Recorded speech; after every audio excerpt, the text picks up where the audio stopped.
que seria morto futuramente. Lépido tentou dar um golpe, então, mas se deu mal. Marco Antônio quis dar as terras do Oriente a sua amante, Cleópatra, no que ficou conhecido como as doações de Alexandria. Otávio Augusto, ao saber disso, leu a carta testamento de César ao Senado e declarou guerra a Marco Antônio na Batalha de Ácio, que ocorreu na Grécia, ou na Hélade, né? No ano 31 a.C.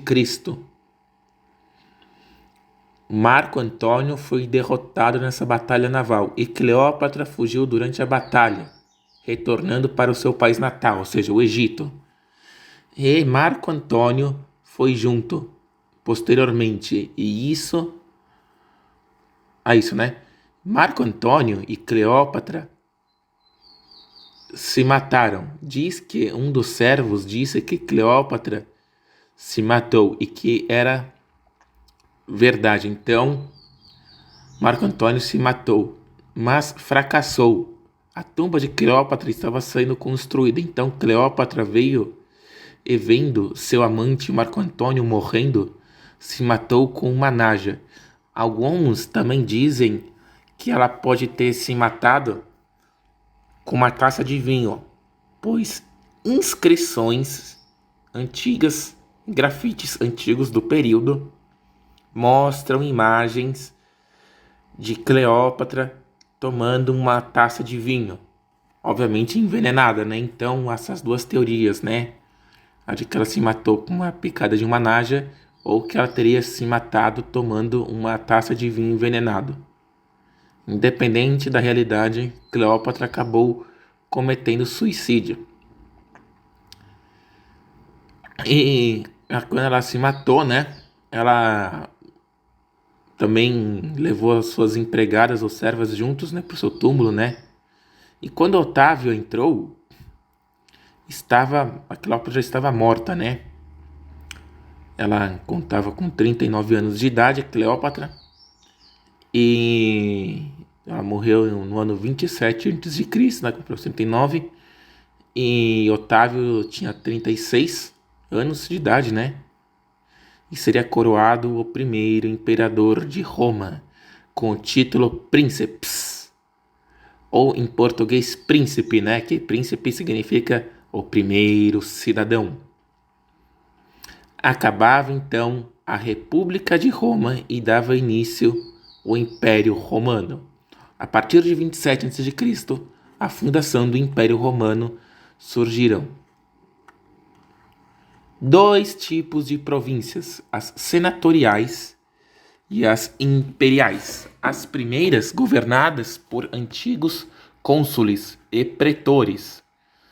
Em 14 a.C., existia as seguintes províncias senatoriais: a Caia, né, que seria a Grécia, a da África, a da Ásia, a da Bitínia, a do Reino do Ponto, a de Creta e da Lusitânia, Cirenaica, Chipre, Gália Narbonesa, Bética e Macedônia, Sicília, né? Já as imperiais eram controladas por militares indicados pelo próprio imperador e desempenharam um papel de pacificar as áreas ainda não dominadas e áreas de fronteiras. São exemplos o Egito, os Alpes Cotianos, os Alpes Marítimos, os Alpes Poemianos,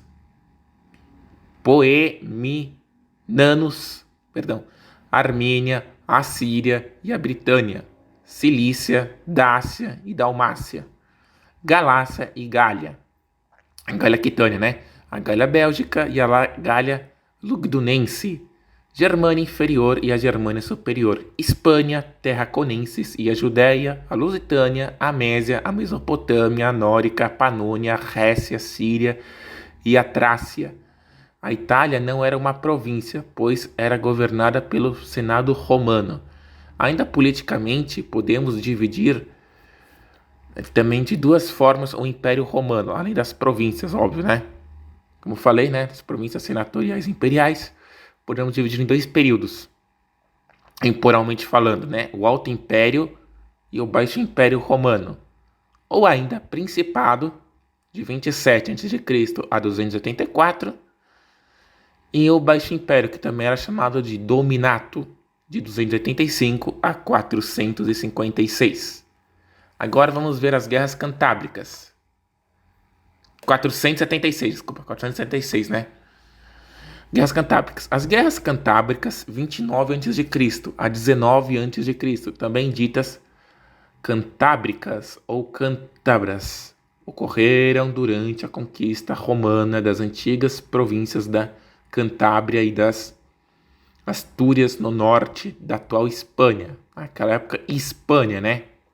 Em cuja assimilação pelo Império Romano constituíram o final da conquista da Espanha, né? Atual Espanha. Tratou-se de um confronto entre o Império Romano e os diferentes povos cântabros que habitavam o território conhecido pelos romanos como Cantábria, a norte da Península Ibérica. Os confrontos travados por Roma contra diversos povos do norte hispânico, cântabros e astures, nomeadamente, representavam a culminação da longa conquista romana da Península Ibérica,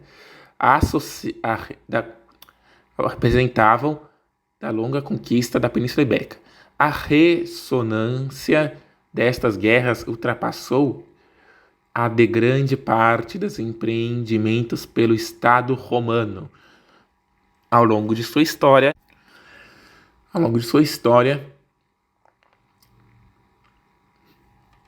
a razão disto não é estritamente militar, senão o alcance político concedido à conquista do norte peninsular, né?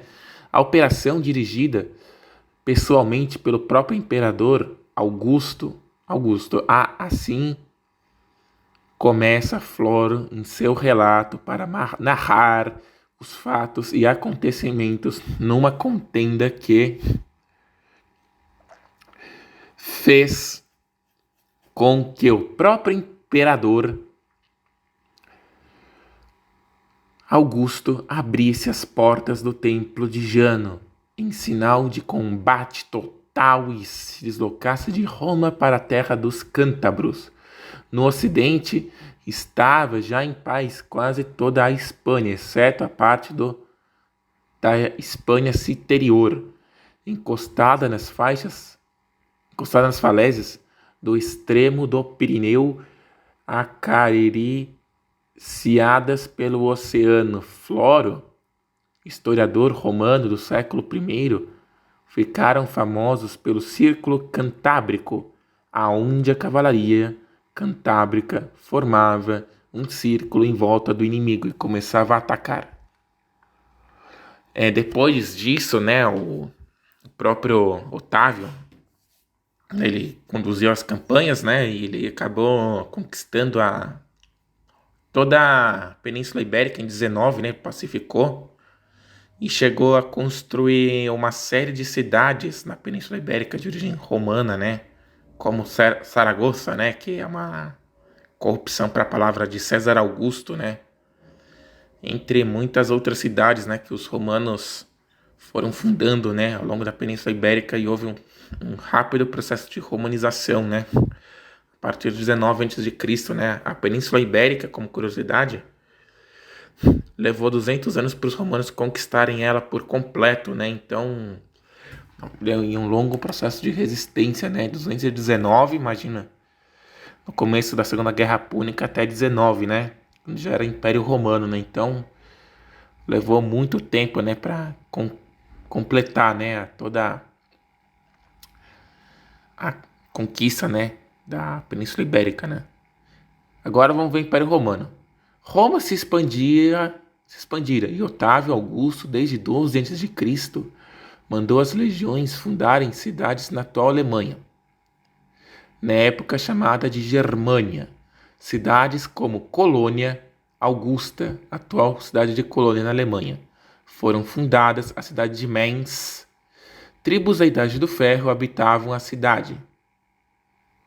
Tribos da Idade do Ferro, a região. Roma expandiu,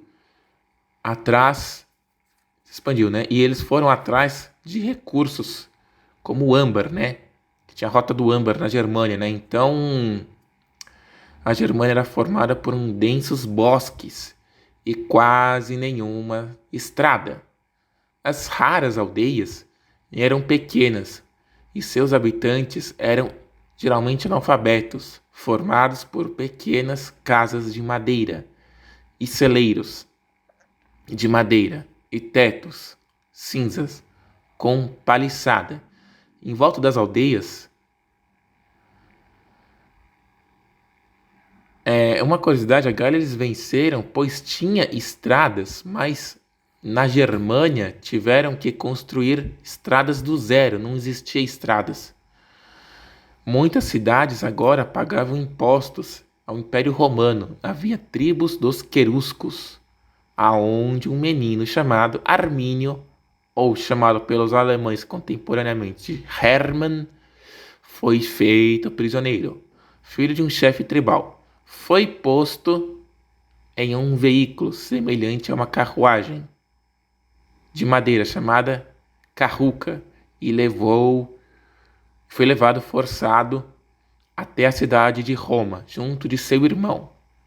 Devemos lembrar que esse período inicial era a primeira dinastia de Roma, conhecida apenas como dinastia Júlio-Claudiana, mas as coisas saíram de controle quando, adulto, após ser promovido a comandante no ano 1 de nossa era, ele foi enviado para lutar na província da Panônia, que seria mais ou menos a atual Hungria, né?